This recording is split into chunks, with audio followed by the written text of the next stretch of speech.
তাকে বরখাস্ত করে দেয়। আমি আজকে প্রধানমন্ত্রীকে অনুরোধ করব, একটা নির্দিষ্ট নীতিমালা থাকা চাই যে কোন কারণে তাকে বরখাস্ত করা হবে।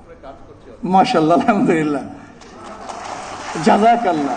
আজকে ওলামায়ে কেরামকে এবং ধর্মীয় যাজকদেরকে সম্মানিত করা হয়েছে, এর জন্য আমরা আনন্দিত, খুশি, এবং আমরাও মাননীয় প্রধানমন্ত্রীকে সম্মানিত করতে চাই। বাকি আমি মনে করি ওলামায়ে কেরামের সম্মান বেশি হবে যদি তাদেরকে স্বাধীনভাবে কথা বলতে দেওয়া হয়। কোরআন ও হাদিসের খেলাফ যতক্ষণ তারা কথা না বলবে ততক্ষণ পর্যন্ত যেন তাদেরকে বাধা না দেওয়া হয়, আমার একটা প্রস্তাব। নাম্বার 2, আজকে একজন ইমামকে দেখা যায় সভাপতি সাহেব সালাম না দেওয়ার কারণে তাকে বিদায় দিয়ে দেয়, একটু সম্মানিত না করার কারণে তাকে বরখাস্ত করে, হয়তো বাজারটা ঠিক মতো মুয়াজ্জিন সাহেব, সেক্রেটারি সাহেবের বাড়ি পৌঁছানো না কারণে তাকে বরখাস্ত করে দেয়। আমি আজকে আমার প্রধানমন্ত্রীকে অনুরোধ করব, শরিয়া ভিত্তিক আধুনিক ইসলামী ব্যাংকিং ইউসিবি ইসলামিক ব্যাংকিং একটি পরিপূর্ণ ইসলামিক ব্যাংকিং ব্যবস্থা। একটা নির্দিষ্ট নীতিমালা থাকা চাই যে কোন কারণে তাকে বরখাস্ত করা হবে।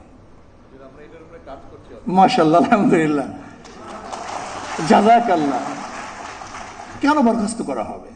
যতক্ষণ আকীদা এবং কোরআন ও সুন্নাহর আকীদা, একটা শব্দ আমি সংযুক্ত করতে চাই, আকীদা এবং কোরআন ও সুন্নাহর অনুকূলে যতক্ষণ থাকবে ততক্ষণ কোনো অবস্থাতেই তাকে বরখাস্ত করা যাবে না। আলহামদুলিল্লাহ, শুকরিয়া জ্ঞাপন করছি।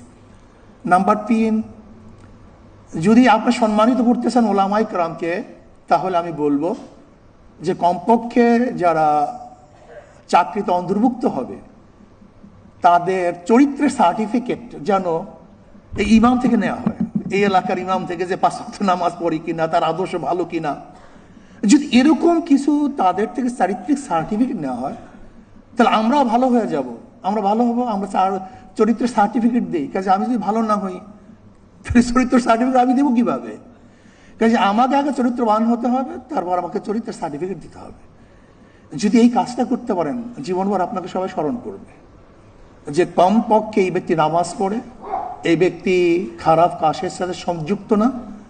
যদি ইমাম থেকে এরকম সার্টিফিকেট নেওয়া হয়, চরিত্রের সার্টিফিকেট, মনে হয় যেন সম্মানিত করা হবে। আর একটা কথা বলে শেষ করব, যে আজকে সম্মানিত ভাতা যেন নিয়ন্ত্রণের কোনো মাধ্যম না হয়, যে সরকার যেন ইমাম এবং মুয়াজ্জিনকে নিয়ন্ত্রণ না করে, বরং এটা সম্মানিত ভাতা সম্মানিত হিসেবে থাকে। যদি ভাতাকে নিয়ন্ত্রণের মাধ্যম করা হয় তাহলে কিন্তু এটা হিতে বিপরীত হবে। আল্লাহ আমাদের সবাইকে দ্বীন ও ইসলাম অনুযায়ী চলার এবং মানার তৌফিক দান করেন। সবাইকে ধন্যবাদ।